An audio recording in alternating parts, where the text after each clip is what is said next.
ನನ್ನ ಹತ್ರ ಮಾತಾಡಿದ್ವಿ, ನಾವು ಮಾತಾಡಿದ್ದ ತುಂಬ ಖುಷಿಯಾಗಿದೆ. ನನಗೆ ಯಾವ ಥರ ತೊಂದರೆ ಇಲ್ಲ, ನಾನು ಚೆನ್ನಾಗಿದ್ದೀನಿ. ಒಂದು ತಿಂಗಳು ಸ್ವಲ್ಪ ರೆಸ್ಟ್ ಬೇಕಾಗುತ್ತೆ. ಎಲ್ಲ ಮುಗಿಸ್ಕೊಂಡು ಆರಾಮಾಗಿ ಬರ್ತೀನಿ. ನನಗೇನು ತೊಂದರೆ ಇಲ್ಲ, ಚೆನ್ನಾಗಿದ್ದೀವಿ. ಯಾರು ಯೋಚನೆ ಮಾಡಬೇಡಿ, ಜನಗಳಿಗೆಲ್ಲ ತಿಳಿಸಿ ಅಂತ ಹೇಳಿದ್ದಾರೆ. ಅವರು ಆರೋಗ್ಯವಾಗಿದ್ದಾರೆ. ಎಲ್ಲ ನಿಮ್ಮ ಆಶೀರ್ವಾದ, ನಿಮ್ಮ ಕೃಪೆಯಿಂದ, ಸ್ವಾಮಿಗಳ ಆಶೀರ್ವಾದದಿಂದ.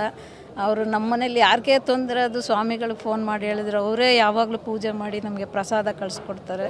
ವರ್ಷ ವರ್ಷ ನಮಗೆ ಲಾಡು ನಾವು ಬರದೇ ಇರಲಿ, ನಮ್ಮ ಫ್ಯಾಮಿಲಿ ಎಲ್ಲರ ಮನೆಗೂ ಅವರು ಕಳಿಸ್ಕೊಡ್ತಾರೆ ಲಾಡು. ನಾವು ತೃಪ್ತಿಯಿಂದ ತಿಂದಿದ್ದೀವಿ. ತುಂಬ ಖುಷಿಯಾಗಿದೆ. ಒಳ್ಳೆಯದಾಗಲಿ, ಸ್ವಾಮಿಗಳಿಗೆ ಇನ್ನೂ ಹೆಚ್ಚಿನ ಈಗ ಮಾಡೋದಷ್ಟು ಶಕ್ತಿ ಅವ್ರಿಗೆ ಕೊಡಲಿ ದೇವರು. ನಮ್ಮ ಮೇಲೆ ಸದಾ ಪ್ರೀತಿ ಇಟ್ಟಿರಲಿ ಅಂತ ನಾವು ಯಾವಾಗಲೂ ಕೇಳ್ಕೊತೀವಿ. ಹೌದು ಹೌದು, ತುಂಬ ಬೇಜಾರಾಯಿತು. ಯಾವತ್ತೂ ನನ್ನ ಜೊತೆ ಅವ್ನು ನೋಡಿದಾಗ ನಿಮ್ಮ ಅಕ್ಕನ ಅಂತ ಕೇಳ್ತಾರೆ, ನಾನು ಅವ್ನ ತಂಗಿ. ಆದರೂ ನನ್ನ ಅಕ್ಕನ ಅಂತ ಕೇಳ್ತಾರೆ. ಇಲ್ಲ, ನಾನು ಅವ್ನ ತಂಗಿ ಅಂದರೆ ಯಾರೂ ನಂಬೋದಿಲ್ಲ. ಅವರು ಅಷ್ಟು ಹೆಂಗಾಗಿ ಕಾಣ್ತಾರೆ. ಈಗಲೂ ಚೆನ್ನಾಗಾಗಿ ಬರ್ತಾನೆ ಅಂತ ನಮಗೆಲ್ಲ ನಂಬಿಕೆ ಇದೆ. ಅವನ ಹತ್ರ ಮಾತಾಡಿದ್ವಿ, ನಾವು ಮಾತಾಡಿದ್ದ ತುಂಬ ಖುಷಿಯಾಗಿದೆ. ನನಗೆ ಯಾವ ಥರ ತೊಂದರೆ ಇಲ್ಲ, ನಾನು ಚೆನ್ನಾಗಿದ್ದೀನಿ. ಒಂದು ತಿಂಗಳು ಸ್ವಲ್ಪ ರೆಸ್ಟ್ ಬೇಕಾಗುತ್ತೆ. ಎಲ್ಲ ಮುಗಿಸ್ಕೊಂಡು ಆರಾಮಾಗಿ ಬರ್ತೀನಿ. ನನಗೇನು ತೊಂದರೆ ಇಲ್ಲ, ಚೆನ್ನಾಗಿದ್ದೀವಿ. ಯಾರು ಯೋಚನೆ ಮಾಡಬೇಡಿ, ಜನಗಳಿಗೆಲ್ಲ ತಿಳಿಸಿ ಅಂತ ಹೇಳಿದ್ದಾರೆ.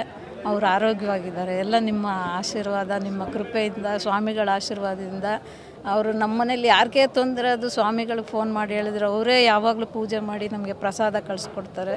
ವರ್ಷ ವರ್ಷ ನಮಗೆ ಲಾಡು ನಾವು ಬರದೇ ಇರಲಿ, ನಮ್ಮ ಫ್ಯಾಮಿಲಿ ಎಲ್ಲರ ಮನೆಗೂ ಅವರು ಕಳಿಸ್ಕೊಡ್ತಾರೆ ಲಾಡು. ನಾವು ತೃಪ್ತಿಯಿಂದ ತಿಂದಿದ್ದೀವಿ. ತುಂಬ ಖುಷಿಯಾಗಿದೆ. ಒಳ್ಳೆಯದಾಗಲಿ, ಸ್ವಾಮಿಗಳಿಗೆ ಇನ್ನೂ ಹೆಚ್ಚಿನ ಈಗ ಮಾಡೋದಷ್ಟು ಶಕ್ತಿ ಅವ್ರಿಗೆ ಕೊಡಲಿ ದೇವರು. ನಮ್ಮ ಮೇಲೆ ಸದಾ ಪ್ರೀತಿ ಇಟ್ಟಿರಲಿ ಅಂತ ನಾವು ಯಾವಾಗಲೂ ಕೇಳ್ಕೊತೀವಿ. ಹೌದು ಹೌದು, ತುಂಬ ಬೇಜಾರಾಯಿತು. ಯಾವತ್ತೂ ನನ್ನ ಜೊತೆ ಅವ್ನು ನೋಡಿದಾಗ ನಿಮ್ಮ ಅಕ್ಕನ ಅಂತ ಕೇಳ್ತಾರೆ, ನಾನು ಅವ್ನ ತಂಗಿ. ಆದರೂ ನನ್ನ ಅಕ್ಕನ ಅಂತ ಕೇಳ್ತಾರೆ. ಇಲ್ಲ, ನಾನು ಅವ್ನ ತಂಗಿ ಅಂದರೆ ಯಾರೂ ನಂಬೋದಿಲ್ಲ. ಅವರು ಅಷ್ಟು ಹೆಂಗಾಗಿ ಕಾಣ್ತಾರೆ.